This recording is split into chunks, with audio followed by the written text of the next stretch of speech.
तो last class में हम लोग कहाँ तक पढ़ा था? हम लोग पढ़ा था एग्रीगेट्स को कैसे करके कंप्यूट करते हैं, एक एग्रीगेट से दूसरे एग्रीगेट में कैसे कंप्यूटेशन करते हैं। कोई सारा पढ़ा था, ग्रॉस नेट का डिफरेंसेस क्या होता है, नेशनल डोमेस्टिक का डिफरेंस क्या होता है, याद है ना ये सारा। अब उसके बेसिस पे हम लोग क्या करते हैं, नेशनल इनकम कैलकुलेट करते हैं, काम आता है कैलकुलेशन में। बिफोर स्टार्टिंग दिस इतना याद होना चाहिए, क्या क्या याद होना चाहिए, ग्रॉस और नेट का डिफरेंस क्या होता है, डेप्रिसिएशन। डोमेस्टिक और नेशनल का डिफरेंस क्या होता है, NFI। और मार्केट प्राइस और फैक्टर कॉस्ट का डिफरेंस क्या होता है, नेट इनडायरेक्ट टैक्स। ये याद रखना। इसके बाद नेशनल इनकम को अगर हम लोग एक एग्रीगेट में बोले तो क्या बोलते हैं, NNP at FC, ऊपर लिखा है। डोमेस्टिक इनकम को अगर हम लोग एग्रीगेट में बोले तो उसको क्या बोलते हैं, NDP at FC। ये सारा लास्ट क्लास हम लोग पढ़ा था, बाकी तो और डिटेल में पढ़ा। अगर कोई भी एग्रीगेट का डेफिनेशन पूछता है हम लोगों से, तो वो डेफिनेशन कैसे लिखेंगे? डेफिनेशन लिखने का तो हम लोग मल्टीपल इंग्लिश में लिख सकते हैं, कोई दिक्कत नहीं है, बट एक स्टैंडर्ड इंग्लिश मेरा बनाया हुआ है, ये वाला देख लो, ये लिख लो तो गलत नहीं होगा, ठीक है। ISC और CBSE के लिए काम आता है। क्या है देखो, it is a measure of, let's say हम लोग NNP एंड FC लिख रहे हैं, नेशनल इनकम का ही डेफिनेशन लिख रहे हैं। तो नेशनल इनकम का डेफिनेशन लिखने टाइम हमको कौन से एग्रीगेट का डेफिनेशन लिखना है, NNP एंड FC का लिखना है। NNP एंड FC का जब लिखेंगे, देखो सबसे शुरू कैसे होगा, it is a measure of, दो चीज बताऊं, फैक्टर कॉस्ट या मार्केट प्राइस। अब NNP एंड FC में फैक्टर कॉस्ट लिखा है, तो इस दोनों में से हमको कौन सा लेना है, factor cost. Market price definition में नहीं लिखा। Of all final goods and services, gross या नेट ऑफ डेप्रिसिएशन। अब बताओ यहाँ पे NNP में नेट है या प्रॉफिट, नेट है, तो हम लोग आंसर में भी लिखेंगे net of depreciation. Produce with in the country या फिर बाय द सिटीजन। अब ये कैसे आइडेंटिफाई करेंगे, बहुत सिंपल है, नेशनल या डोमेस्टिक। यहाँ पे नेशनल अगर है, अगर नेशनल है तो बाय द सिटीजन लिखेंगे, अगर डोमेस्टिक है तो with in the domestic territory. इतना ही करने से तुम्हारा पूरा फ्रेम हो जाता है। अच्छा देखो क्लास में क्या लिखा है, during a given period of time. During a given period of time सुन के क्या याद आ रहा है, ये जो नेशनल इनकम का कांसेप्ट है, कौन सा कांसेप्ट है, स्टॉक है या फ्लो है? ये फ्लो कांसेप्ट है, ठीक है। तो ये जब भी लिखा मिले कहीं पे पहले ही समझ जाना है कौन सा कांसेप्ट है, फ्लो कांसेप्ट। यहाँ तक हो गया। अब नेशनल इनकम कैलकुलेट करने का तीन मेथड है। कौन कौन सा मेथड है, वैल्यू एडेड मेथड, जिसका और एक नाम होता है प्रोडक्ट मेथड। फिर दूसरा है इनकम मेथड, जिसका और एक नाम होता है, नहीं इसका और एक नाम नहीं होता है, एक्सपेंडिचर मेथड एक होता है। एक्सपेंडिचर में कौन सा, तीसरा मेथड, उसका दूसरा एक नाम होता है इनकम डिस्पोजेबल मेथड। ठीक है, ये दो तीन मेथड है हम लोगों का। तीन मेथड में से पहला मेथड कैसे कैलकुलेट करते हैं वो हम लोग आज, ठीक है, कैसे कैलकुलेट करते हैं। सबसे पहला काम होता है आइडेंटिफाइंग प्रोड्यूसिंग सेक्टर। तो पहले स्टेप को ना समराइज कर लेते हैं। आइडेंटिफाई करना है प्रोड्यूसिंग सेक्टर कौन से, फिर दूसरा उनका GDP निकालना है, फिर उस GDP के हेल्प से हम लोग नेशनल इनकम निकालते हैं, ठीक है। अपने वाले एग्जांपल हम लोग क्या किया था, मिस्टर ए है और एक मिस्टर बी है। मिस्टर ए टायर बनाता है, जो टायर बनाने का पूरा उसका कॉस्ट है वो 1 लाख का है, वैल्यू एडेड 1 लाख का है। और मिस्टर बी जो है वो कार बनाता है और मिस्टर ए से ही टायर खरीदता है, तो मिस्टर बी का जो कार का वैल्यू 10 लाख है। क्या वो वैल्यू एडेड भी 10 लाख है मिस्टर बी का? नहीं, उसका वैल्यू एडेड सिर्फ 9 लाख है, क्योंकि कार में जो मिस्टर बी है वो कितना पैसा इन्वेस्ट किया, सिर्फ 9 लाख। बचा हुआ 1 लाख जो है वो तो उसका परचेज कॉस्ट, वैल्यू ऐड नहीं किया, वो तो मिस्टर ए का ही था वैल्यू एडेड। तो यहाँ पे वैल्यू एडेड ऐड करने से नेशनल इनकम आ जाएगा। कैसे होगा, मिस्टर ए का 1 लाख और मिस्टर बी का क्या होगा, मिस्टर बी का 9 लाख, तो दोनों मिला के हो जाता है 10 लाख, मेरा नेशनल इनकम 10 लाख, ठीक है। तो अब हम लोग देखते हैं स्टेप्स कैसे निकालते हैं। सबसे पहला काम होता है प्रोड्यूसिंग सेक्टर को आइडेंटिफाई करना, ठीक है। कितना प्रोड्यूसिंग सेक्टर होता है, टोटल 3 होता है। पहला प्राइमरी, दूसरा सेकेंडरी, तीसरा टर्शियरी। टर्शियरी को सर्विस सेक्टर बोलते हैं। प्राइमरी सेक्टर कौन सा सेक्टर है अपना इंडिया में, एग्रीकल्चर सेक्टर। सेकेंडरी कौन सा, इंडस्ट्रीज, टेक्सटाइल हो गया तुम्हारा, फिर स्टील इंडस्ट्री हो गया, और भी बहुत सारा है, कोल वोल का हो गया। फिर सर्विस सेक्टर में कौन कौन आ जाता है, डॉक्टर आ गया, सीए, लॉयर, इंजीनियर, जितना भी इंसान सर्विस प्रोवाइड करता है, ठीक है। टीचर्स भी आ गया इसमें।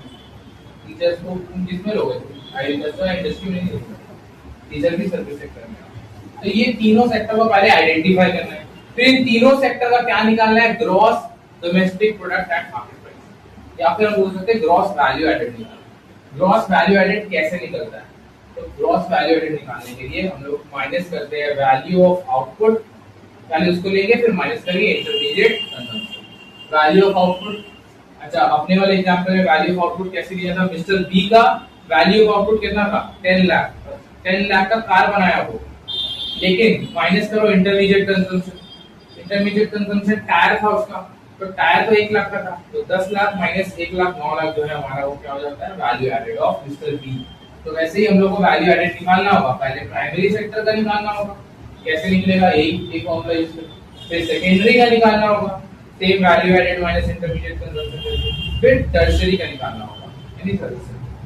तीनों का जब gross value added at market price आ जाएगा फिर उसको हम लोग सम कर देंगे। तो यहाँ पे वही क्या है, अब इसमें एक और डिटेल है, डिटेल क्या है कि क्वेश्चन में इंटरमीडिएट कंजम्पशन मोस्टली दिया रहता है, इंटरमीडिएट कंजम्पशन कभी-कभी परचेज में लिख के दिया जाता है ना, वो याद रखना।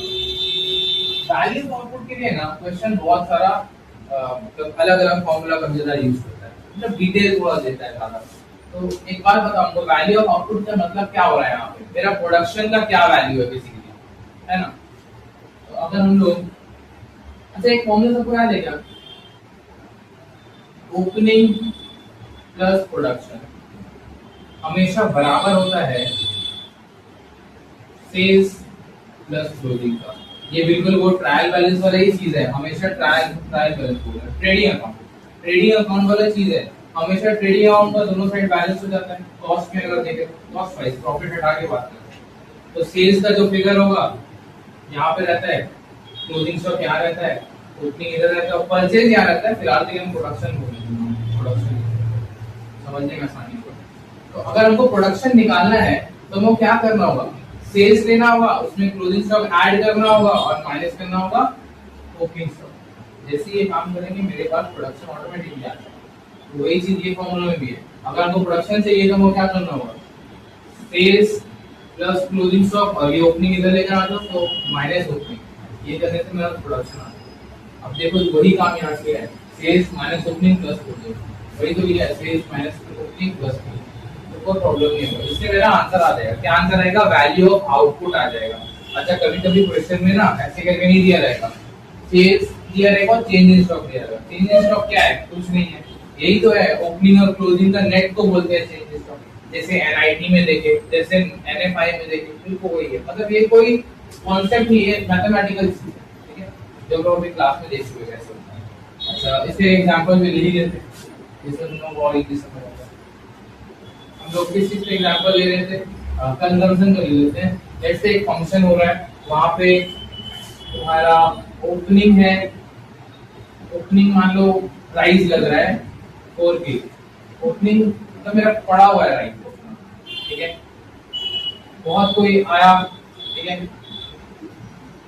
कंज्यूम कर लिया 15 पीस, कंज्यूम को तुम यहाँ पे सेल कंसीडर कर सकते हो, हम लोग ये समझा। और क्लोजिंग पड़ा हुआ है 5 पीस, तो इससे क्या समझ आ रहा है कि मेरा परचेज कितना होगा, या फिर हम बोल सकते हैं मेरा प्रोडक्शन कितना हम बनाया होंगे, कितना राइस हम प्रोड्यूस किए होंगे। कैसे पता चलेगा, देखो 5 मेरे पास पड़ा हुआ है, कंज्यूम हुआ 15, तो दोनों को पहले तो जोड़ दो, कितना हो रहा है 20 केजी। इसका मतलब शुरू के टाइम पे मेरे पास 20 केजी तो पड़ा हुआ था, लेकिन ये 20 केजी जो है ये क्या पूरा मार्च खरीद के लाया, नहीं, 4 केजी कल का था। इसका मतलब आज हम परचेज कितना किए होंगे या फिर आज हम प्रोडक्शन कितना किए होंगे, 20 में 4 हटा दो 16, तो वही चीज यहाँ पे निकालना है, ये 16 ही मेरा वैल्यू ऑफ आउटपुट है। तुम इसको फॉर्मूला में पुट करोगे तो भी आंसर आ जाएगा। सेल्स में लिखोगे 15 केजी, ओपनिंग में 4 केजी, तो 15 माइनस 4 11 होता है, प्लस क्लोजिंग में तुम 5 लिखोगे, 11 प्लस 5 कितना होगा 16 केजी, तो 16 केजी प्रोडक्शन हो जाएगा। तो ऐसे मेरा ये वाला वैल्यू ऑफ आउटपुट आ जाएगा। फिर इंटरमीडिएट कंजम्पशन माइनस करके ये आ जाएगा। इसके बाद जो लास्ट क्लास वाला काम है वही किया था हमको, इसके बाद कुछ एक्स्ट्रा नहीं है। क्या है लास्ट क्लास वाला काम, हमको कैलकुलेट करना है नेशनल इनकम। नेशनल इनकम का एरिया का नाम क्या है, एनएनपीआई एफसी निकालना है हमको, वो कैलकुलेट करना है। गिवन क्या है, अभी जस्ट निकाला जीडीपी एंड एफपी। अगर गिवन मेरे पास जीडीपी एंड एफपी है, एनएनपी एंड एफसी निकालना है, तो क्या करेंगे, ये करके ग्रॉस है नेट निकालना है, तो ग्रॉस से नेट आता है तो क्या करता है माइनस डेप्रिसिएशन। फिर सेकंड आते हैं डोमेस्टिक है, नेशनल में जाना है, तो डोमेस्टिक है नेशनल में जाना तो क्या करते हैं प्लस एनएफआई, ठीक है। इसके बाद मार्केट प्राइस है, फैक्टर कॉस्ट पे जाना है, तो मार्केट प्राइस पे इनडायरेक्ट टैक्स इंक्लूड होता है, हमको जाना फैक्टर कॉस्ट में, तो हमको हटाना पड़ेगा माइनस इनडायरेक्ट टैक्स, और सब्सिडी क्या करना होगा, ऐड करना होगा। तो ये वाला हम लास्ट क्वेश्चन बोले थे, मार्क में हो जाएगा। ये करके मेरे पास फाइनल आंसर आ जाता है, ठीक है।